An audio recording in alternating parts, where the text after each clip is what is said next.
दो महिलाएं एक जैसी उम्र की एक सरकारी अस्पताल में एडमिट होती हैं। करीबन 45-46 दोनों की लगभग उम्र रही होगी। इनमें से एक महिला की तबीयत बहुत खराब रहती है। इतनी ज्यादा खराब रहती है कि 2 दिन से ये महिला बेहोशी की हालत में है और इसको होश नहीं है। दूसरी महिला इसे देखती रहती है। दूसरी महिला ठीक ठाक थी। दोस्तों तभी यहाँ पर पता चलता है कि ये महिला इस दुनिया में नहीं रही है। डॉक्टर इसको देखकर कहते हैं कि आपके घर की जो महिला थी वो अब इस दुनिया में नहीं रही है। अगर आप चाहते हैं तो हम इनका पोस्टमार्टम करेंगे, वरना आप नहीं चाहते तो हम नहीं करेंगे। वैसे आपकी महिला बीमारी से गई है, ये काफी दिनों से बीमार थी, टाइफाइड जैसी और बहुत बड़ी इनको बीमारी होती है क्योंकि इनके शरीर में बहुत ज्यादा दिक्कतें आ जाती हैं। अब यहाँ पर जो पुरुष होते हैं वो सोचते हैं कि अगर हम इसे गांव लेकर जाएंगे मृत अवस्था में तो बहुत ज्यादा लोग विलाप करेंगे, जो हमारे घर के सदस्य हैं, महिलाएं हैं, सदमा लगेगा। अब ये लोग क्या करते हैं कि यहीं पर इसके लिए काटी कप्पन का इंतजाम करते हैं। सोचते हैं कि थोड़ी देर दिखाएंगे बस और उसके बाद इन्हें शमशान घाट ले जाएंगे। अब यहाँ पर यही सब कुछ था होता है। ये एक स्ट्रेचर पर पड़ी हुई हैं जो ये महिला होती हैं और दोस्तों यहाँ पर तभी ये लोग काठी कफन का इंतजाम करते हैं। सफेद कपड़ा लाया जाता है, इनके लिए काटी का भी इंतजाम किया जाता है। वाहन वहां पर खड़ा हुआ होता है। अब इनको जैसे ही ले जाने के लिए चलते हैं, काटी पर रख कर कि भाई हम अपने मरीज को या अपनी डेड बॉडी को लेकर जा रहे हैं, तभी दोस्तों पास में एक दूसरी महिला होती है जो गुर्जर समाज से आती है। वो कहती है कि तुम्हारी जो ये महिला है ये जीवित है, इसके अंदर मैंने सांस चलते हुए देखा है। ये कहते हैं अरे 3 दिन से तो इसने आंखें नहीं खोली हैं, डॉक्टरों ने कई बार चेक करके हमें इसको दिया है, कागज पर लिख कर दिया था, ऐसा हो ही नहीं सकता। तो ये महिला जिद पड़ जाती है, जो गुर्जर समाज से होती है, कहती है कि नहीं मैंने इसको सांस लेते हुए देखा है। दोस्तों इसके बाद यहाँ पर एक और तसल्ली के लिए जो 3 दिन से शायद जिसने आंखें नहीं खोली थी डॉक्टर को बुलाया जाता है, तभी यहाँ पर अचानक से इस महिला की आंखें फूट जाती हैं। जब आंखें खुलती हैं तो कुछ लोग डर के कारण पीछे हो जाते हैं। डॉक्टर भी हैरान हो जाते हैं कि हमने कई बार इसको चेक किया था, ऐसा कैसे हो सकता है, शायद हमारी जिंदगी में पहला ये ऐसा केस है। दोस्तों अब कुछ देर बाद हम देखते हैं कि जो दूसरी गुर्जर समाज से महिला आती है उसकी लंबी सांसें पड़ने लगती हैं और वो महिला इस दुनिया से चली जाती है। जो बिल्कुल एकदम तंदुरुस्त बैठी थी, जिसे कोई दिक्कत नहीं होती है, वो मर जाती है और ये महिला जीवित हो उठती है। जितना भी इसका काटी कफन का सामान था वो सभी उस महिला को दिया जाता है जिसने शायद ये पुष्टि की थी कि आपके घर की महिला जीवित है। अब आप सोच में होंगे ना, काफी कंफ्यूजिंग हो गए होंगे, मैं भी सोच में विचार में हूँ। एक अच्छी भली जो पास बैठकर ये कह रही है कि तुम्हारे घर की औरत जीवित है, थोड़ी देर बाद उसके लिए लोग बोलते हैं कि ये अब इस दुनिया में नहीं रही है। ये पूरा खेल क्या था, ये पूरा मामला क्या था? काफी दिलचस्प स्टोरी और एक आपकी आंख खोल देने वाली कहानी, आपको सोचने पर मजबूर कर देने वाली कहानी। आंख क्यों खोल दे, इसको मैं घटना कहूंगी। एक ऐसी घटना, आपको जगह का नाम बताएंगे, महिला का नाम बताएंगे और आज भी वो महिला 102 साल की उम्र में जीवित बैठी हुई हैं और बहुत अच्छी जिंदगी बिताती हैं और इतना अच्छा उनका शरीर बन रहा है कि वो अपने काम सारे खुद करती हैं। जब वो जीवित हो जाती है तो घर वाले डॉक्टरों से लड़ाई करते हैं, भाई तुमने ऐसा क्यों किया, तुमने गलत रिपोर्ट क्यों दी हमें। डॉक्टर कहते हैं हमने गलत नहीं कहा, सच में ही तुम्हारे जो घर की लेडीज है ये जीवित नहीं थी। अब दोस्तों यहाँ पर ये बुजुर्ग महिला, आज तो मैं इनको बुजुर्ग ही कहूंगी, उस समय तो ये 45-47 साल की हुआ करती थी। तो ये कहती है कि चलो घर बताऊंगी मेरे साथ जो भी हुआ है, सभी के सामने बताऊंगी, मैं सच में ही मरी थी।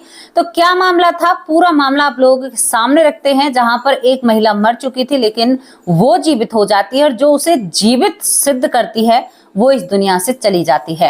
तो चलिए दोस्तों, आपको हमारे साथ बिलारीपुर क्षेत्र में चलना होगा, जहां पर एक गांव पड़ता है पहाड़पुर। पहाड़पुर गांव में एक महिला रहती है जिसका नाम बिरमा देवी होता है। बिरमा देवी के 6 बच्चे होते हैं। 6 बच्चों के साथ इनकी 4 बेटियां होती हैं, 2 बेटे होते हैं और बिरमा देवी भगवान को बहुत माना करती थी। इनका जन्म से ही आपको कुछ थोड़ी सी डिटेल आपको जानकारी हम बता दें। बिरमा देवी जिस घर में पैदा हुई थी उस घर में बच्चों का जीवित रहना नामुमकिन था। पहली ऐसी बिरला देवी थी जो जीवित रही थी। इनके माँ बाप ने इनके लिए 5 गांव मांगा था। मांगकर उन्हीं से अपनी बेटी का पालन पोषण किया था। किसी ने बताया था तभी तुम्हारे बच्चे बचेंगे, वरना तुम्हारे बच्चे नहीं बचेंगे। तो इनके माँ बाप ने गांव में मांग मांग कर खाया था और इस लड़की को मांग कर ही कपड़े पहनाए थे। 1 महीना होने के बाद तक इसको कपड़े नहीं पहनाए जाते हैं ताकि इस घर का वंश आगे चल सके।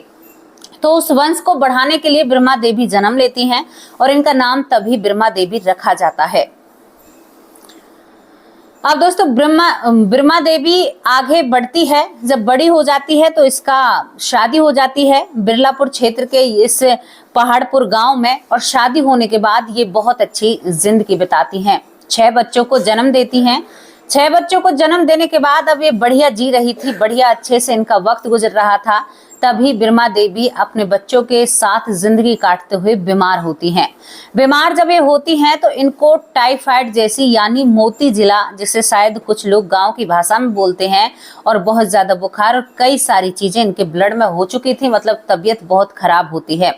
ज्यादा तबीयत खराब होने के बाद इनको मुरादाबाद के एक सरकारी अस्पताल में एडमिट कराया जाता है, जहां पर इनको एडमिट कराया जाता है और दूसरे दिन ही ये वहां पर बेहोशी की हालत में पहुंच जाती हैं। यानी इनकी इतनी हालत खराब हो जाती है। जब ये बेहोशी की हालत में पहुंचती हैं तो दोस्तों वहां पर डॉक्टर अपने तरीके से इनका इलाज करते हैं। इनको करीबन बेहोश होते हुए 3 दिन हो जाते हैं। तीसरे दिन इनके पास ही के बेड पर एक और महिला होती है। इनको बार बार आईसीयू रूम में ले जाया जाता है, फिर बाहर निकाला जाता है और तीसरे दिन डॉक्टर इसे मृत घोषित कर देते हैं। यहाँ पर जो ब्रह्मा देवी है, इस बात को सुनकर ब्रह्मा देवी के परिवार वाले थोड़े से सदमे में आ जाते हैं। एक इनका जानकार होता है, ब्रह्मा देवी के बच्चे बड़े हो रहे थे। इस उम्र में 2 बेटियों की शादी भी हो चुकी थी, कुछ बच्चों की शादी हुई थी और कुछ की नहीं हुई थी। अब यहाँ पर एक व्यक्ति कहता है, जो बड़ी बेटियों का यानी ससुर जी लगता है, वो कहता है कि समधन को जब अंतिम संस्कार करना तब मैं आ जाऊं और तब तक मत करना। उसे भी पता चल चुका था। चारों बेटियां विलाप करती। इसी डर के कारण यहाँ पर ब्रह्मा देवी के पति ने सारा सामान हॉस्पिटल के अंदर ही जुटाना शुरू कर दिया। इसके पास वाली एक महिला इसको जभी से देख रही थी, जो कि गुर्जर समाज से आती है। वो भी बहुत ज्यादा दुखी होती है और परेशान होती है। दोस्तों परेशानी के ही कारण उसकी आंखों में भी आंसू आ जाते हैं कि देखो अभी तो 4 बच्चे बिना शादी के रह गए हैं, बहुत जल्दी इस दुनिया से चली गई, वो भी विलाप कर रही हैं। दोस्तों यहाँ पर काठी कफन का इंतजाम कर दिया जाता है, क्योंकि जवान मिट्टी है, अगर घर लेकर जाएंगे तो लोग काफी विलाप करेंगे, बेटियों को सदमा लग सकता है। तो सारी चीजें जो जल्दी जल्दी हो जाएं, क्योंकि आपको पता है जब कोई मर जाता है तो लोग बहुत जल्दी करते हैं। अब सब कुछ इंतजाम कर लिया था, केवल इंतजार था उस समधी का, जो बड़ी बेटियों का ससुर जी था, कि भाई वो आएंगे और तब हम इनको लेकर घर जाएंगे। लेकिन तभी जो गुर्जर समाज से जो महिला होती है, वो कहती है कि मुझे लग रहा है कि तुम्हारे जो घर की जो महिला है, इसके अंदर सास है। वो कहते हैं कि क्यों हमारा मजाक उड़ा रही हो, ये 3 दिन थे तो इन्होंने आंखें नहीं खोली हैं, अब इनमें कहां से सास आएगी, ये जीवित नहीं है। दोस्तों इस बात को कहते हुए वो कहती है कि नहीं, मैंने इसको सांस लेते हुए देखा है, ये जीवित है। वो कहते हैं कि डॉक्टर ने कई बार चेक करके हमें दिया है और करीबन हम देख रहे हैं पूरे दिन हो गया, हमें निकल गया, लेकिन ये टस से मस नहीं हो रही है, आपको ऐसा क्यों लग रहा है। वो कहती है कि पता नहीं, मुझे लग रहा है कि ये सांसें ले रही हैं। तो यहाँ पर घर वाले सोचते हैं कि चलो इनकी तसल्ली के लिए एक बार और डॉक्टर को दिखा दिया जाए। दोस्तों डॉक्टर साहब को जब बुलाकर लाते हैं तो जैसे ही डॉक्टर इनका हाथ चेक करते हैं, नब्ज चेक करते हैं, तो डॉक्टर के हाथ से हाथ छूट जाता है। कहते हैं कि हमने तो कई बार चेक किया था, लेकिन ये महिला तो जीवित है। अब पूरे हॉस्पिटल में थोड़ी सी बेचैनी सी बढ़ जाती है, क्योंकि जब इस महिला की मृत घोषित किया गया था, डॉक्टर ने कहा था कि इसका क्या हम पोस्टमार्टम कर सकते हैं, तो घर वालों ने मना कर दिया था कि हमें पता है हमारी घर की जो महिला है एक बीमारी के कारण गई है, जो ब्रह्मा देवी होती हैं। ब्रह्मा देवी का पोस्टमार्टम नहीं होता, लेकिन वो जीवित हो चुकी थी। अब यहाँ पर उन्हें आईसीयू रूम में ले जाया जाता है। तो दोस्तों उनके साथ एक ऐसा हादसा होता है कि उनका पेट, और जो उन्हें उस समय पर धोती महिलाएं बांधा करती थी, यानी साड़ी जो कॉटन की हुआ करती थी, उसे और तरीके से बांधा करती हैं गांव की जो महिला होती हैं, वो जली हुई थी। अब ये कैसे जली थी, घर वाले डॉक्टरों से पूछते हैं। डॉक्टर कहते हैं कि हमें नहीं पता ये कैसे जली है। बहुत अचंभित घटनाएं वहां पर हो रही थी, और उसका मतलब यहाँ से घूम जले थे, तो थोड़ा सा पेट से नीचे का हिस्सा भी उनका जल चुका था। अब इसके बाद जो गुजरी इनके बारे में बताती है, जो गुर्जर समाज से महिला आती है, वो महिला जिसने कहा था कि ये जीवित है, अब इस घर में खुशी की लहर दौड़ जाती है। लेकिन जैसे ही ब्रह्मा देवी जीवित होती हैं और बोलने लगती हैं कटाके से, ना ही इनको बुखार होता है, अब सारे इन्फेक्शन सब कुछ दूर हो चुके थे, माना एक नई जिंदगी में इन्होंने जन्म लिया हो। दूसरी तरफ जो दूसरे बेड पर जो गुर्जर समाज से महिला थी, उसकी हालत और उसके सांस लंबे पड़ने लगते हैं। अब डॉक्टर हैरान हो जाते हैं कि हमारे हॉस्पिटल में हो क्या रहा है, ये सब कुछ समझ से परे है। जब उसके लंबे सांस पड़ते हैं तो उसे आईसीयू रूम में ले जाया जाता है। दोस्तों, कड़ी मशक्कत के बाद यहाँ पर वो महिला मृत घोषित हो जाती है, जिसने दूसरी महिला को जीवित बताया था, जो अच्छे से बोल रही थी, अच्छे से चल रही थी और करीबन दोनों एक ही उम्र की होंगी। अब यहाँ पर बहुत ज्यादा ब्रह्मा देवी को अफसोस होता है। ब्रह्मा देवी कहती है कि आज इसी को जाना था, लेकिन लेकर मुझे गए। तो लोग मतलब थोड़े से इनके घर वाले कहते हैं कि क्या कह रही हो तुम। वो कहती है कि मैं सच कह रही हूँ, आज इसकी बारी थी और इसकी जगह पर मुझे लेकर गए हैं और अब काम सही हुआ है और इसको लेकर गए हैं। तो डॉक्टरों की कोई, लेकिन अब डॉक्टर सतर्क हो चुके थे कि भाई हम ऐसे मृत घोषित नहीं करेंगे, हम रीजन बताएंगे कि किस कारण ये मरी हैं। बहुत देर तक जो उनके घर वाले होते हैं इंतजार करते हैं कि भाई हमारी भी महिला जीवित हो जाए, क्योंकि देखो ऐसी चीजों को देखकर मन में उमंग बनती है। मैं अपने चैनल के माध्यम से भी और कमेंट के माध्यम से भी जानती हूँ कि बहुत लोगों को उम्मीद बनती है, लेकिन ये घटनाएं आपको केवल जागरूक करने के लिए बताई गई हैं। 100 में से एक आधी बार ऐसा होता है और जिसके साथ होता है उसे सारी चीजें बखूबी याद हो जाती हैं और ये सच्चाई पर रखी हुई होती हैं। शायद आप लोगों को दर्पण दिखाने के लिए ये सब कुछ किया जाता हो, भगवान की रचाई हुई चीजें हैं। अब यहाँ पर उस महिला के लिए काफी देर इंतजार किया जाता है, लेकिन वो नहीं बचती हैं। पोस्टमार्टम में पता चलता है कि भाई इनके दिल की धड़कन रुकने की वजह से इस दुनिया से गई हैं। अब इसके बाद इस महिला के जो काटी कफन थे, जो ब्रह्मा देवी के काटी कफन थे, वो सब कुछ बिना पैसों के इस महिला के लिए दे दिए जाते हैं। भाई इसने बताया था कि ये जीवित हो गई हैं, तो अब हमारी तरफ से ये हमें बहुत दुख है इनका। ये तो बहुत अच्छी खासी बोल रही थी। ब्रह्मा देवी चीख चीख कर कह रही थी कि भाई मैं इसकी जगह गई थी, लेकिन गलत ले गए थे मुझे, मैं इसकी जगह चली गई थी, लेकिन अब सही लेकर गए हैं। अब घर वाले कहते हैं कि चलो तुम पहले घर चलो, तुम ठीक हो या और हॉस्पिटल में रखें। तो ब्रह्मा देवी कहती है कि मुझे अब कोई बीमारी नहीं है, मैं यहाँ पर रहना ही नहीं चाहती। और डॉक्टर कहते हैं कि भाई हम इसको नहीं रखेंगे, आप इसको किसी और हॉस्पिटल में ले जाओ, कहीं और इसका इलाज कराओ, लेकिन हम इसको नहीं रखेंगे। डॉक्टर ने साफ कह दिया था, लिख कर दे दिया था।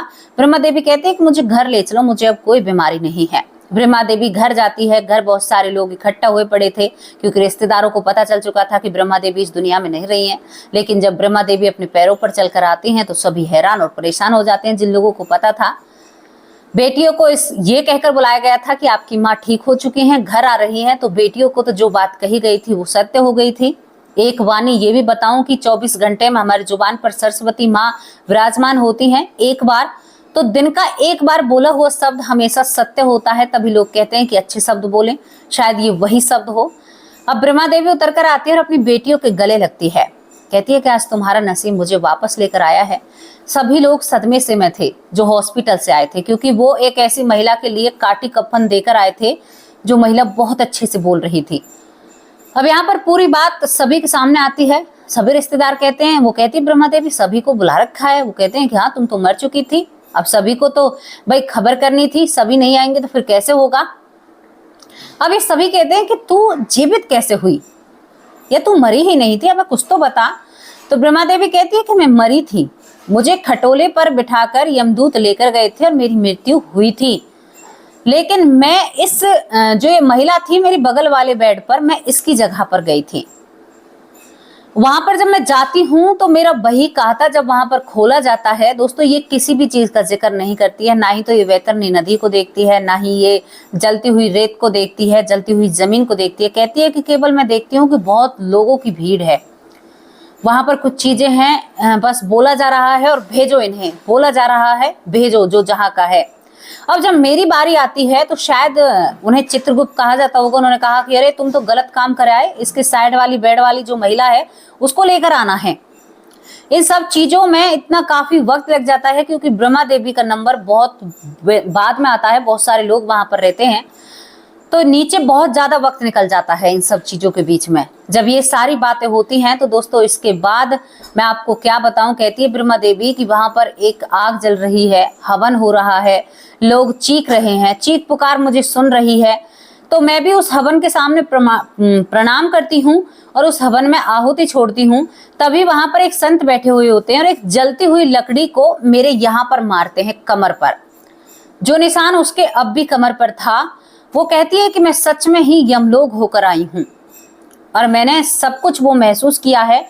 आप लोगों ने देखा कि मेरे बगलवारी के बारे में कहा था और थोड़ी ही देर बाद जो कहती है कि ये जीवित है, ब्रह्मा देवी को जीवित बताती है, वो लंबी लंबी सांसें भरने लगती है और दोस्तों वो महिला चली जाती है। जो काटी कप्पन ब्रह्मा देवी के लिए आए थे वो महिला उड़ती है। तो यहाँ पर ये सारी सच्चाई जब बताती है तो कुछ लोग कहते हैं क्या ऐसा हो सकता है, तो घर वाले कहते हैं कि 3 दिन से इसने अपनी आंखें नहीं खोली थी, डॉक्टर ने पहले ही कह दिया था कि बचें या ना बचें। अब ये नहीं पता कि ये जीवित कैसे हुई और सबसे बड़ा चमत्कार ये था कि जीवित होने के बाद इसकी बीमारी गायब हो गई। और हाँ, ब्रह्मा देवी बताती हैं कि ऊपर मुझसे कहा जाता है कि अभी तो इसका टाइम नहीं है, ये तो 100 साल से भी ऊपर जिएगी। उस वक्त पहले ही कह दिया था ब्रह्मा देवी ने जीवित होने के बाद कि मैं 100 साल से ऊपर जीऊंगी और उसकी ये भविष्यवाणी सत्य होती है। आज ब्रह्मा देवी 102 साल की हैं और आपको बताऊं 102 साल की उम्र में ब्रह्मा देवी अपने वस्त्र खुद धोती हैं, घर का काम खुद करती हैं। वो बहुत एक्टिव हैं, सच में ही। और वो कोई ये नहीं है कि योगा करती हैं या कुछ ऐसी चीजें करती हैं कि या डाइट फॉलो करती हैं, कुछ भी नहीं करती। गांव के रहन सहन में रहती हैं और कहती हैं कि मुझे भगवान ने कहा है कि मैं 100 साल से ऊपर जीऊंगी। अब मेरी एक ही इच्छा है कि प्रभु जब मेरे शरीर से प्राण निकले तो बड़ी आसानी से, जैसे मैं चल रही हूँ, जैसे पहले प्राण निकाले थे ऐसे ही प्राण निकालना। यहाँ पर ऊपर कहा जाता है कि ब्रह्मा देवी तुम्हें वो कष्ट नहीं दिए गए हैं। जब एक पापी इंसान के शरीर से प्राण निकाले जाते हैं तो उन्हें बहुत कष्ट दिए जाते हैं। तुम्हें तो बड़ी प्रार्थना और दुआओं से तुम्हारे माँ बाप ने पाया है। ब्रह्मा देवी कहती हैं क्या पता मेरे माँ बाप की वो 5 गांव मांगना, मेरी उम्र मांगना, मेरे लिए खाना पीना मांगना, शायद उसने मुझे इतनी जिंदगी दान में दी हो, मुझे नहीं पता। आज मैं 102 साल की हूँ, मैं सारे काम करने में सक्षम हूँ। हाँ, हालांकि भारी काम नहीं कर सकती, लेकिन कहती हैं कि मैं एकदम स्वस्थ हूँ, मुझे कोई बीमारी उसके बाद लगी ही नहीं है, मैं उस दिन से स्वस्थ जी रही हूँ। लेकिन मेरी जिंदगी का ये जो एक हादसा मेरी जिंदगी में हुआ था, इस हादसे ने मेरी जिंदगी बदल दी। ब्रह्मा देवी भगवान को मानती हैं, भगवान की पूजा पाठ करती हैं और भगवान में ही हमेशा खोई रहती हैं। कहती हैं कि बंदे चोला एक दिन जाना है और ये जो खाली खोखा है ना, ये यहीं पर रह जाएगा, हम सब यहीं पर रह जाएंगे। जब मुझसे कहा जाता है मुझे एक जलती हुई बस ये तो मुझे मारी जाती है, जिससे जो मैंने कपड़े पहने हुए थे वो तक मेरे जल जाते हैं और उन कपड़ों का राज ना ही तो डॉक्टर दे पाते हैं और ना ही वो घर वाले दे पाते हैं कि ये कपड़े कैसे जले थे, जो कपड़े वहीं पर जले थे उनके। दोस्तों, इस सत्यता पर 100% सत्य घटना है। ये महिला आज भी जीवित हैं। आप पहाड़पुर गांव में जा सकते हैं और इन महिला से, जो ब्रह्मा देवी है, इनसे आप मिल सकते हैं। इनके 2 बेटे 4 बेटियां हैं, सभी शादीशुदा हैं। आज इनकी बहुत ज्यादा उम्र है, नाती पोते सभी से ये सक्षम है। कहती हैं कि प्रभु है, प्रभु का अस्तित्व है, सारी चीजें हैं और जो लोग इन चीजों को नहीं मानते वो शायद एक बहुत बड़ी भूल में है। और शायद जब उनकी आंखें खुलेंगी, कहते हैं ना कि अब पछताए से हो क्या जब चिड़िया चुग गई खेत। जब आपको पता चलेगा, जब आपकी जिंदगी से या आपके हाथों से वो पावर ले ली जाएगी जिससे आप फैसले नहीं कर सकते। कहते हैं ना कि हमारे पास अब एक आखिरी विकल्प है कि हमें अब जाना है, उसके बाद आपके पास कुछ नहीं बचेगा। तो दोस्तों, इस सच को बताने में जितनी खुशी मुझे हो रही है ना, और जितनी भगवान से मेरी आस्था जुड़ रही है, शायद मेरा लगाव और भी बढ़ जाए, क्योंकि जो नियम हमारी किताबों में लिखे हैं उन्हें लोग अनुभव करते हैं। ब्रह्मा देवी कहती हैं कि मैंने कभी गीता नहीं पढ़ी, मैंने कभी इन चीजों के बारे में जाना नहीं, कभी भी नहीं जाना। मुझे नहीं पता कि ऊपर कोई चित्रगुप्त भी है। मैं बिल्कुल अनपढ़ हूँ, एक अक्षर में पढ़ी लिखी नहीं हूँ। हाँ, बस थोड़ा बहुत इधर उधर से ज्ञान प्राप्त करती हूँ। उस घटना के बाद से मैं भगवान से दिन रात जुड़ने की कोशिश करती हूँ और सोचती हूँ कि प्रभु बस अब जो आखिरी प्राण निकले वो शांति से निकलें और आपके चरणों में निकलें, मेरी यही इच्छा है। तो दोस्तों, क्या ऐसा हो जाता है? ऐसा बहुत घटनाओं में देखने को मिला है कि जाना किसी और को है और चला कोई और जाता है। अब यहाँ पर तो बस एक बेड का ही फासला था। क्या उन लोगों से भी गलती होती है? हाँ, होती है। कई घटनाओं में मैंने देखा है और तभी मैं आप लोगों को बता रही हूँ कि उन लोगों से भी गलतियां होती हैं और इस गलती का पूरा प्रमाण आज हम आपको देने वाले हैं, दे चुके हैं। तो कैसी लगी आप लोगों को स्टोरी? अपनी राय कमेंट बॉक्स में जरूर रखना। काफी दिलचस्प स्टोरी है बहुत कुछ जानने को मिला है और बहुत कुछ पहचानने को मिला है। मैं बहुत सारी घटनाएं लेकर आई हूं, लेकिन मुझे ये घटना सबसे अलग लगी। क्यों अलग लगी? कि पासे में एक महिला पटर पटर बोल रही है और थोड़ी देर बाद उसकी सांसें थम जाती हैं। तो भाई तुम्हें नहीं पता कि मेरा अगला कदम क्या होगा, मुझे यहाँ से यहाँ तक का नहीं पता है, और फिर भी गुमान, फिर भी घमंड, फिर भी लग रहा है कि मैं ही हूं, मेरा ही है, मैं ही करूंगा, मेरे सिवा कोई कुछ नहीं कर सकता। अरे तुम क्यों अगमान में गुम हुए हो, क्यों डूब रहे हो? ये अगमान काम नहीं आएगा। तो दोस्तों, जैसी भी स्टोरी लगी हो अपनी राय कमेंट बॉक्स में जरूर रखना। अब आप लोगों से विदा लेती हूँ, शाम की वीडियो में हाजिर होंगी एक सच्ची अच्छी स्टोरी के साथ। तब तक के लिए नमस्कार, जय हिंद, जय भारत।